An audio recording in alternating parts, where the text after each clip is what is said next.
Bonjour et bienvenue à tous sur cette nouvelle chaîne YouTube. Je me présente, je m'appelle Marc, tout juste retraité et camping-cariste depuis 2 ans. J'ai créé cette chaîne pour partager avec vous mes découvertes lors de mes voyages, mes bons plans. Sur mon site internet, vous pourrez aussi voir des photos, des itinéraires de balades à faire en vélo ou à pied. N'hésitez pas à laisser des commentaires et à partager vous aussi vos meilleurs souvenirs. Aujourd'hui, je vais vous présenter une application GPS pour les trajets en camping-car.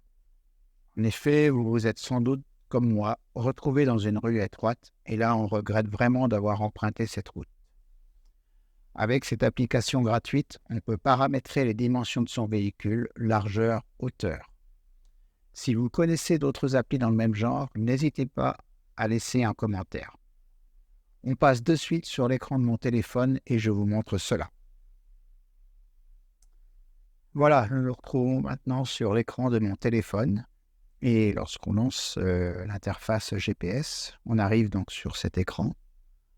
En haut à gauche, vous avez une roue crantée qui permet d'accéder aux réglages. Là, vous retrouvez un menu avec différentes choses. Première ligne, menu général. Vous pouvez régler le mode de batterie en normal ou en économique. Régler l'unité des distances. Donc, dans mon cas, c'est des kilomètres. Les couleurs, le style, pour les trajets de jour, les trajets de nuit, et aussi les couches de cartographie.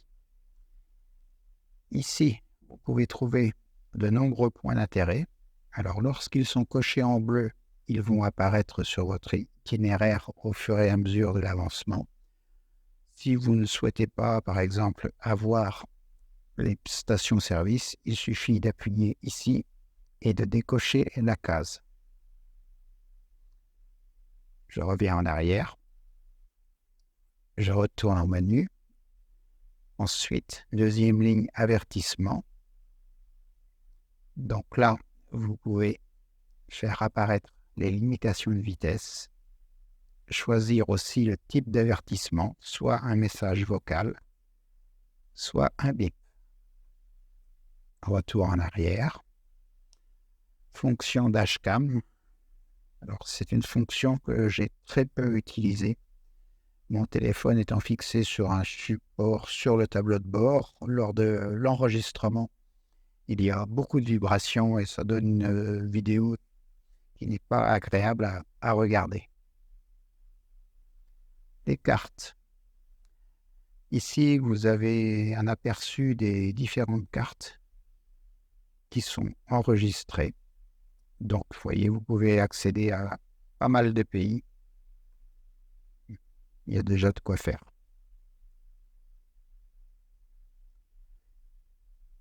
La navigation.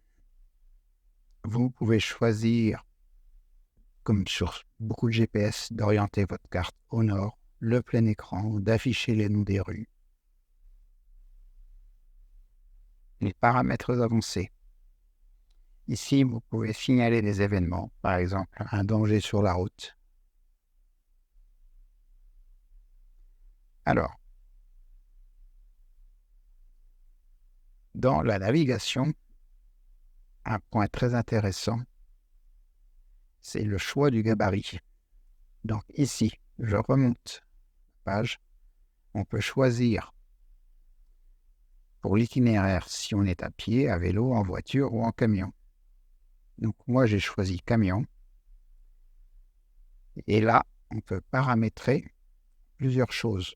Donc déjà, si on veut éviter les autoroutes, éviter les péages, éviter les ferries, il suffit de cocher ou de décocher les cases indiquées. Et si on fait défiler la page vers le haut, dans cette partie, on peut paramétrer le gabarit du camping-car. Et donc, j'ai paramétré à 2,50 m, le mien fait 2,35 m de large, mais j'ai gardé un peu de marge. La hauteur, 3,50 m. Donc, ça évite d'aller sur des routes et de tomber sur une hauteur maximale à 2,90 m et être obligé de faire demi-tour. Donc, ouais, c'est un aspect très, très pratique de ce GPS. Je reviens en arrière, je retourne sur la page d'accueil. Sur cette page, quand on veut donc afficher un itinéraire, il faut taper sur la flèche à droite. Là, avec le point vert, vous pouvez indiquer votre position de départ. Avec le point rouge, votre destination d'arrivée. Donc, nous allons faire un essai. Je vais taper préfecture de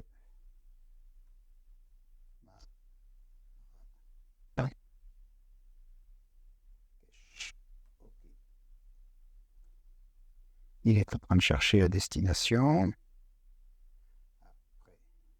Petite erreur. Préfecture, et pour afficher le trajet, il suffit d'appuyer en haut à droite. Donc, sur trajet, mais avant. Donc, vous pouvez choisir le petit logo qui va s'afficher. Comme nous, on a choisi camion avec les paramétrages. Je clique sur camion et ensuite je clique sur trajet.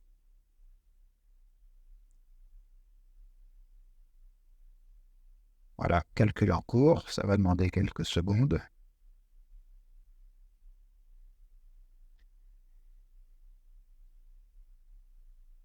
Dans le bas de l'écran, en ce moment, donc, vous pouvez aussi appuyer sur la petite icône ici et il va vous afficher le dénivelé de la route que vous allez emprunter. Donc, dans le cas ici, on va monter à 1200 mètres environ. Voilà. Et vous pouvez aussi appuyer sur la roue grand T en bas à droite. Donc, ici, vous accédez à un menu qui vous permet de régler le volume de la voie pendant le guidage de l'itinéraire. Vous pouvez aussi choisir d'éviter les autoroutes, d'éviter les péages, d'éviter les ferries. Et pour démarrer, il suffit d'appuyer. Pour démarrer la navigation, il suffit d'appuyer en haut à droite et sinon ça démarre tout seul au bout de quelques secondes. Voilà. Écoutez, j'espère que cette petite démo vous a plu. Si c'est le cas, n'hésitez pas à laisser un commentaire ou à laisser un pouce bleu. Merci et à bientôt pour une nouvelle vidéo.